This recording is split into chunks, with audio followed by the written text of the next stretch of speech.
కథా కాలక్షేపం నుంచే మీకు మరో మంచి కథని అందజేస్తున్నాం. గంధం యజ్ఞవల్క శర్మ గారు రచించిన కథ ముగింపు. ఆఫీస్ నుండి వచ్చి అలా ఇంట్లో అడుగు పెట్టానో లేదో శ్రీహరికోట నుండి సత్య ఫోన్ చేసింది. అంది సుభద్ర. సుభద్ర మా ఆవిడ. సత్య ఫోన్ చేసిందా? నా ప్రశ్నలో చిన్నపాటి ఆందోళన ధ్వనించిందేమో. మరేం కంగారు లేదులేండి, అంతా కులాసానా అని అడిగింది అంది. దానికి ఫోన్ ఎందుకు?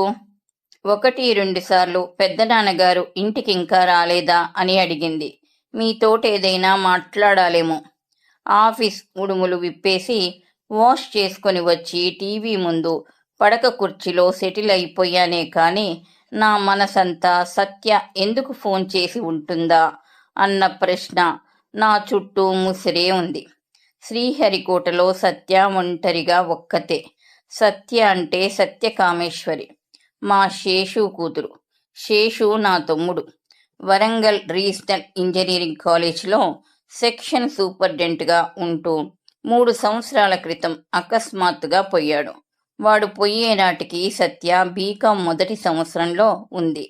వాడి ఉత్తర కర్మలు అయిన మరునాటికి వచ్చిన బంధువులంతా ఎటువారటు వెళ్ళిపోగా రెక్కలు రాని పక్షిలా సత్య, రెక్కలు తెగిన పక్షిలా మా మరదలు విశాలాక్షి పొంగి పొర్లుతున్న దుఃఖంతో జననంలో ఉన్న క్రమం మరణాన ఎందుకు లేనట్లు, నాకంటే చిన్నవాడు ముందెళ్ళిపోవడమేంటి అని అలలు అలలుగా పొంగెత్తుతున్న దుఃఖాన్ని నిలువరించుకోలేక నేను నిస్సహాయంగా ఒకరికెదురుగా ఒకరు మిగిలిపోయాం. మీరు వాళ్ల ముందలా కనిపిస్తే ఇంకా వాళ్ల గుండెలు అవిసిపోవు. లేవండి, చూడమ్మా విశాల, పోయిన వారితో మనం పోలేముగా. ధైర్యం కూడగట్టుకోవాలి. ఇంకా మనం ఆలోచించాల్సింది ఈ సత్యను, దాని భవిష్యత్తు గురించి అని మా మరదలు విశాలాక్షిని హెచ్చరించింది సుభద్ర. సుభద్ర అనునయ వాక్యాలు వింటూనే విశాలాక్షి ఒక్కసారిగా పెద్దగా అరిచి, నాకే దిక్కు తోచటం లేదక్కా అంది. విశాలాక్షిని పొదివి పట్టుకొని ఊరడిస్తూ, పోయిన మరిది గారిని తీసుకొని రాలేం కానీ మీకెవ్వరూ లేకపోవడమేమిటి? మేము లేము. మనమంతా విజయవాడ వెళ్తున్నాం. సత్య చదువు అక్కడ కొనసాగిస్తుంది అంది సుభద్ర. అవునమ్మా అన్నాను నేను. సత్యను విశాలాక్షిని తీసుకుని విజయవాడ వచ్చేశాం. సత్య కాలేజీలో చేరింది. బీకాం చేస్తూనే type, short and lower higher pass అయింది. బీకాం కాలేజ్ ఫస్ట్ వచ్చింది.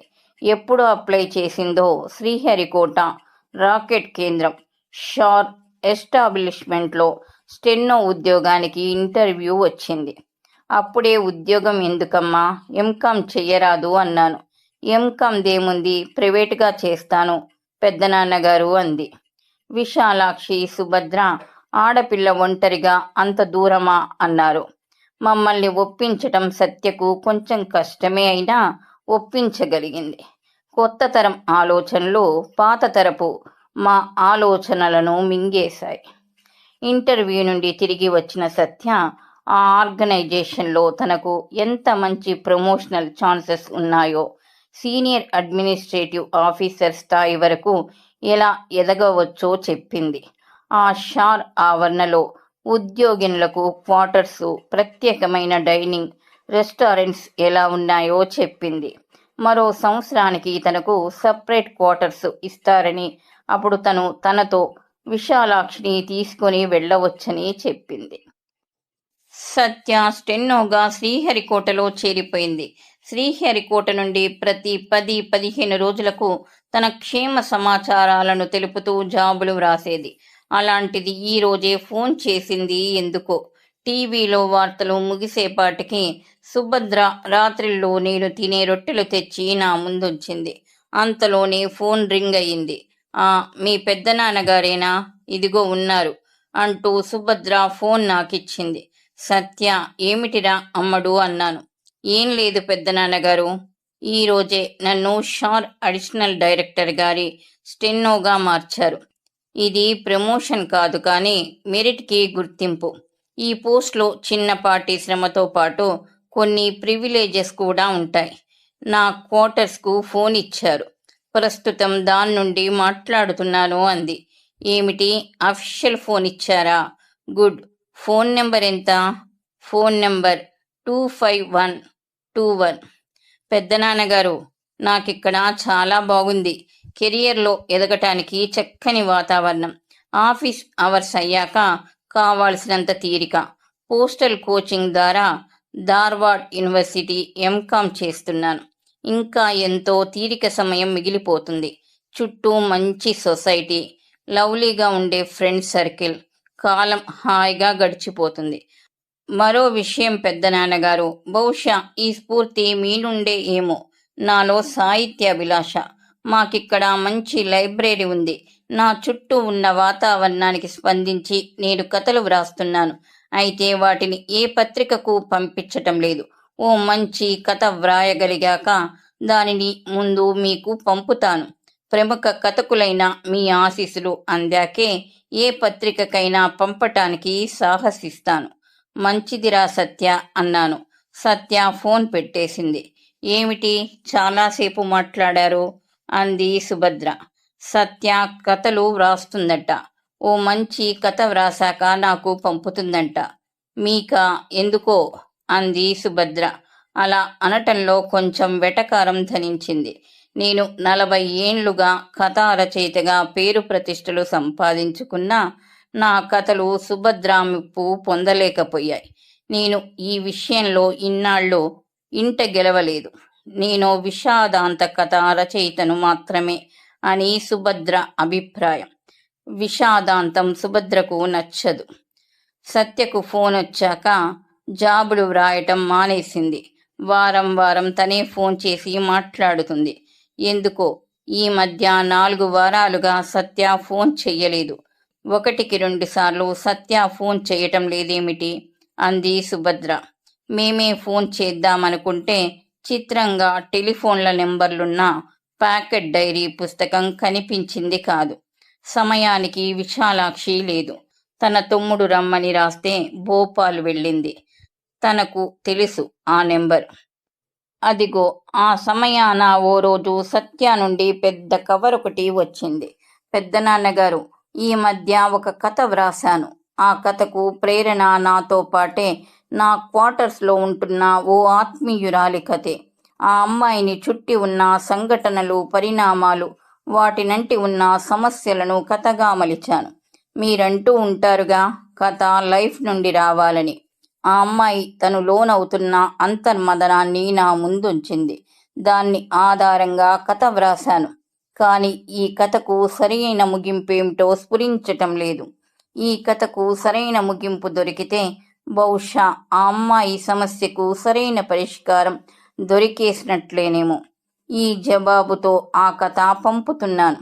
మీరా కథకు మంచి ముగింపు సజెస్ట్ చేస్తూ ప్రతిష్ఠులైన కథకులుగా, రచయితగా నాకు మార్గనిర్దేశం చెయ్యండి.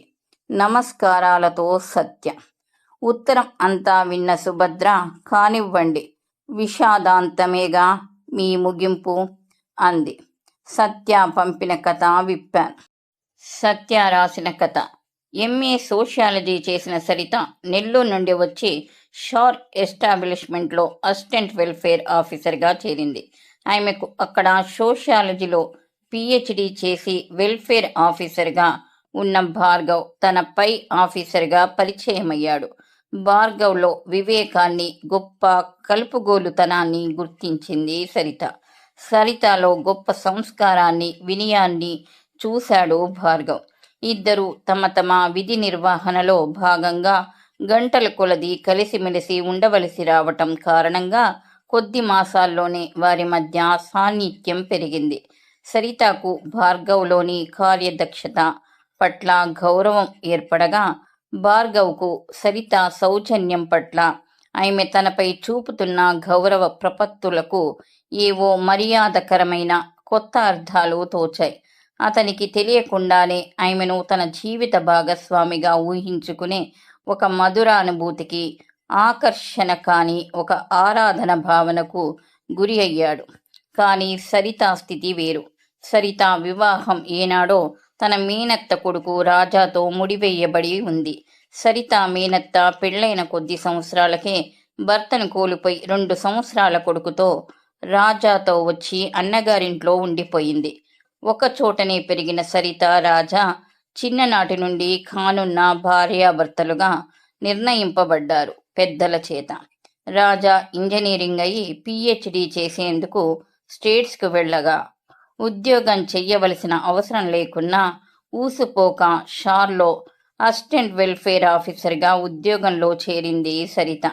స్టేట్స్ నుండి రాజా తిరిగి వచ్చాక తను ఉద్యోగం మానేస్తుంది. ఈ విషయాలు తెలియని భార్గవ్ తన మనసున సరిత పట్ల ఉన్న ఆలోచనలను సరితతో కాక అతనికి సన్నిహితుడైన మిత్రుడు సహ ఉద్యోగి అయిన రామనారాయణ దగ్గర వెల్లడించటం భార్గవ్ చేసిన చిన్న పొరపాటు. రామనారాయణ దాన్ని భార్గవ్ సరిత మధ్య నెలకొన్న పరస్పర అవగాహనగా భావించి నలుగురి దగ్గర వారిద్దరు కానున్న దంపతులని మాట్లాడాడు మంచి మనసుతోనే. ఈ విషయం ఆ నోట పడి సరిత వరకు చేరింది. సరిత దీన్ని సీరియస్గా తీసుకుంది. ఒక చదువు సంస్కారం ఉన్న వ్యక్తిగా భార్గవ్ను తను గౌరవిస్తే దాన్నతడు దుర్వినియోగపరిచినట్లు భావించింది. ఏకపక్షంగా అతడు నిర్ణయం తీసుకుని దానిని తనపై రుద్దాలని ప్రచారం ప్రారంభించాడనుకున్న సరిత దాన్ని భరించలేకపోయింది. ఆమెలో వల్లమాలిన కోపం పెళ్ళుబీకింది. భార్గవ్ ఛాంబర్స్కి వెళ్ళి అక్కడ మరెవరో ఉండగానే మన మధ్య ఉన్న అధికార సంబంధాలకు నేను మీకిచ్చిన గౌరవ మర్యాదలను మీరింత నీచంగా దుర్వినియోగపరుస్తారని అనుకోలేకపోయాను అంటూ చాలా ఆవేశంగా 4 దులిపేసింది. భార్గవ్ నిశ్చేష్టుడైపోయాడు. ఊహకైనా రాని ఈ పరిణామాన్ని తట్టుకోలేకపోయిన భార్గవ్ 10 రోజులు సెలవు పెట్టి తన స్వస్థలం గుంటూరు వెళ్ళిపోయాడు. ఈ ఉదాంతం షార్ అంతా గుప్పుమంది. మహిళా ఉద్యోగినులంతా ఎందుకో సరితను తెగ అభినందించారు. భార్గవ్ను ఎరిగిన తత్తిమ వారందరూ అయ్యో ఇలా ఎందుకు జరిగింది అనుకున్నారు. ఆవేశం చల్లారాక తను కొంచెం ఎక్కువ రియాక్ట్ అయ్యానేమో అనుకుంది సరిత. తను 1 వారం సెలవు పెట్టి నెల్లూరు వెళ్ళింది మానసికంగా కొంచెం రిలాక్స్ అయ్యేందుకు. నెల్లూరు చేరిన మరినాడే స్టేట్స్ నుండి రాజా ఆ చిరునామాకే ఒక జాబు రాశాడు సరితకు. సరిత, మనం ఒకరినొకరం ప్రేమించుకుని దంపతులమవుదాం అనుకున్న వాళ్ళం కాదుగా, అలా బాసలు చేసుకున్న వాళ్ళం కాదు కదూ. వాళ్ళ తృప్తి కోసం మన పెద్దలు అలా ఊహించుకున్నారు అంతే. అందుకు మన బాధ్యత ఏముంది? ఇక్కడ నాతో పాటు రీసెర్చ్ చేస్తున్న మార్గరెట్, నేను మనసులు ఇచ్చి పుచ్చుకున్నాం. మాకు మన పెద్దల ఆశీస్సుల మాట ఎలా ఉన్నా నీ శుభాకాంక్షలు తప్పక ఉంటాయి కదూ అంటూ వ్రాశాడు. ఆ జాబు చూసిన సరిత నాన్నగారు మండిపడ్డారు. సరిత మేనత్తగారైతే సరిత తన కోడలు కాకపోతున్నందుకు గొగ్గోలు పెట్టింది. సరిత రాజాతో అప్పటి వరకు తను అనాలోచితంగా బందీగా ఉన్న పెద్దల నిర్ణయంలోని లోపాన్ని చూడగలిగింది. అవును, రాజాకు తనకు మధ్య ఉన్నది కేవలం బంధుత్వం మాత్రమే. బావ చేసిన తప్పేం లేదు. దంపతులవటానికి కావలసినది కుటుంబ సంబంధాలు కావు, పెద్దల నిర్ణయాలు కావు, కానున్న దంపతుల మధ్య నెలకొనాల్సిన అవగాహన, స్పందనలు అంటూ తండ్రికి మేనత్తకు నచ్చచెప్పి వారిని శాంతింపచేసింది సరిత. కంగ్రాట్స్ బావా అంటూ రాజాకు జాబు కూడా వ్రాసి పడేసింది. అప్పుడు ఎందుకో భార్గవ్ జ్ఞాపకం వచ్చాడు సరితకు. తను పెట్టిన సెలవు పూర్తి కాకుండానే శ్రీహరికోటకు తిరిగి వచ్చిన సరితకు అక్కడ భార్గవ్ వ్రాసిన జాబ్ ఒకటి ఎదురు చూస్తూ కనిపించింది. సరిత గారు, మీ మనసును చదవటంలో తొందరపడటమే కాదు, దారుణంగా పొరపాటు పడ్డానేమో. కానీ ఒక్కటి నిజం, మిమ్మల్ని మనస్ఫూర్తిగా ప్రేమించాను. అందులో ఎలాంటి మాలిన్యమూ లేదు. అంత మాత్రాన మీ మనసును నొప్పించే హక్కు నాకు లేదు. క్షమించండి. మీకు మళ్ళీ కనిపించి మిమ్మల్ని బాధ పెట్టను. భార్గవ్. ఈ జాబును పలుమార్లు చదువుకుంది సరిత. తొందరపడ్డాను, పొరబడ్డాను, క్షమించమంటున్నాడు భార్గవ్. తొందరపడి పొరపడ్డది తన భార్గవ కిన్నురాలైంది. ఆఫీస్కు వెళ్లిన సరితకు భార్గవ్ ఉద్యోగానికి రాజీనామా చేశాడని తెలిసింది. వార్త విని తెల్లబోయింది. కళ్ళ వెంట కన్నీరు బికింది. ఆ పెళ్ళు బీకిన కన్నీటి నిండా తల వంచుకొని దూరంగా తొలగిపోతున్న భార్గవ్ రూపమే కనిపించింది. వెంటనే వెళ్ళి భార్గవ్ను క్షమించమని వేడుకోవాలనుకుంది. కానీ భార్గవ్ ఎడి? ఆఫీస్లో ఏ పని చెయ్యబోయినా, ఏ ఫైలు తెరిచినా భార్గవ్ రూపమే, అతని జ్ఞాపకాలే, అతని మాటలే వినిపించినట్లు, అతని చిరునవ్వులే మౌనంగా ప్రతిధ్వనించినట్లు సరిత చుట్టూ నిస్పృహ, పశ్చాత్తాపం. సత్య రాసిన కథ అక్కడ ఆగిపోయింది. పై కథలో అతి కొంచెమే కల్పితం, మిగతాదంతా వాస్తవ చిత్రణే అంటూ ఆ కథ కింద సత్య ఒక నోట్ లాంటిది రాసింది. ఆ కథను మళ్ళీ మళ్ళీ చదివాను. ఆ కథలో ఏముంది? అతి సామాన్యమైన ప్రేమ కథ. 2-3 ముగింపులను సూచించవచ్చు. 1. ఇంక నీకు కనిపించి బాధ పెట్టను అన్న భార్గవ్ సరితకు శాశ్వతంగా కనపడకుండా పోయేందుకు ఆత్మహత్య లాంటి దారుణానికి ఒడిగట్టడం. 2. సరిత భార్గవులు మళ్ళీ జీవితంలో కలుసుకోలేక పొయ్యారు అనే ఒకే ఒక్క వాక్యంతో కథ ముగియటం. 3. తన అనాలోచిత చర్యకు లోలోన బాధపడుతూ సరిత జీవితాంతం అవివాహితగా మిగిలిపోయి తనలాగే మిగిలిపోయిన భార్గవ్ను జీవిత చరమాంకంలో కలుసుకుని విచారించటం. ఈ ముగింపులన్నీ బ్రిటన్ ట్రాక్ ముగింపులే. ఈ కథకు అంతకంటే మంచి ముగింపులు ఉండవు. అవేం గొప్ప ముగింపులు కావు. మొదటిసారిగా కథా రచయిత్రిగా సాహితీ రంగంలో కాలిడబోతున్న మా సత్య ఇలాంటి సాదాసీదా కథ రాయటం నాకిష్టం లేదు. ఆ విషయం సత్యకు చెప్పాలనుకుని ముందు సుభద్రకు చెప్పాను. సుభద్ర ఆ కథ చదివింది. ఈ కథకు మీరనుకున్నవే ముగింపులు కావు.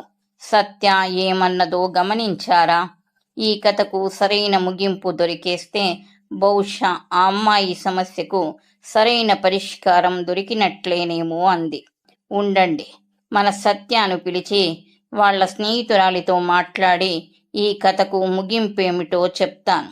శ్రీహరికోట ఫోన్ నెంబర్ సత్య రాసిన జాబ్లో ఉంది, డయల్ చెయ్యండి అంది సుభద్ర. సత్య నెంబర్ డయల్ చేశాను. అటు ఫోన్ ఎత్తారు. హలో అంటూ. సత్య గొంతుక కాదు, మరొక గొంతుక. చూడమ్మా, విజయవాడ నుండి సత్య పెద్దనాన్నగారిని అన్నాను. నమస్కారం అంకుల్. సత్య ఇప్పుడే బయటకు వెళ్ళింది, మరో అరగంటలో రావచ్చు. ఏమైనా చెప్పమంటారా? నీ పేరేమిటమ్మా? నేను మిసెస్ వనజా రంగనాథ్. నేను సత్యాల స్టెన్నోనే అంకుల్. సత్య క్వార్టర్స్లోనే ఉంటున్నాను. మరి సరిత ఎవరు? సరితానా? అలాంటి పేరున్న వారెవరు ఇక్కడ లేరంకుల్. మేమిద్దరమే ఈ క్వార్టర్స్లో ఉంటుంది. అలానా? ఇదిగో సత్య పెద్దమ్మ, అదే మా ఆవిడ మాట్లాడుతుందట, మాట్లాడు అని సుభద్రకు ఫోన్ ఇచ్చాను. చూడమ్మా, మీ ఎస్టాబ్లిష్మెంట్లో భార్గవ్ అని ఎవరైనా ఉన్నారా అని ప్రశ్నించింది సుభద్ర. అవతలి వైపు నుండి ఏదో నాకు వినిపించని జవాబు. సుభద్ర నుండి తరచి తరచి ఏవేవో ప్రశ్నల పరంపర. జవాబులు విన్న సుభద్ర మోముపై ఆశ్చర్యపు ముద్రలు. వాళ్ల సంభాషణాసారం నాకు అవగతం కాలేదు. కానీ వీరిలా ఎంతసేపు ఎస్టీడీలో మాట్లాడుకుంటూ ఉండిపోతారా అని ఆశ్చర్యపోతూ ఉండిపోయాను. దగ్గర అరగంట మాట్లాడిన సుభద్ర, వనజ చాలా థ్యాంక్స్ అమ్మా, ఈ కథ సుఖాంతమే అవుతుందిలే అంటూ ఫోన్ పెట్టేసి నా కేసి తిరిగి ఎస్టీడీ బిల్లు ఎంత వస్తుందో అనుకుంటున్నారు కదూ, ఎంత వచ్చినా మీకేం నష్టం లేదులేండి అంది. సుభద్ర అంటున్నదేమిటో అర్థం కాలేదు. వెంటనే భోపాల్ ఫోన్ చేస్తారో టెలిగ్రామే ఇస్తారో విశాలాక్షిని పిలిపించండి, మనమంతా గుంటూరు వెళ్ళాలి. ఎందుకు అన్నాను. ఎందుకా? ఈ కథను ముగించటానికి. ఇప్పుడు ఈ కథ ముగింపు మీరు కాదు చెప్పేది, నేనే. అయోమయంగా చూస్తున్న నాకేసి ఓ చిరునవ్వు నవ్వి, ఈ కథలోని సరిత మరెవరో కాదు, మన సత్య. ఆ భార్గవ్ అనబడే కథానాయకుడు గుంటూరులో ఉన్నాడు. మరి వాళ్ళ పెద్దవాళ్లతో మాట్లాడాలిగా. గుంటూరు అందుకు అంది సుభద్ర. సత్య భార్గవులను ఒక చోటుకు చేర్చి వాళ్లకు పెళ్లి జరిపించి వాళ్ల కథకు సుఖాంతపు ముగింపునిచ్చి తను రచయిత్రిగా ఆవిర్భవించిన సుభద్ర నేనేదో చెయ్యి తిరిగిన గొప్ప రచయితను అనుకుంటున్నా నా గర్వాన్ని నిలువునా నీరు కార్చేసింది. ఈ కథ మీకు నచ్చినట్టయితే లైక్ చేయండి. మరిన్ని మంచి కథల కొరకు మా ఛానల్ని సబ్స్క్రైబ్ చేసుకోండి. ఈ కథపై మీ అభిప్రాయాన్ని తెలియచేయండి. ధన్యవాదములు.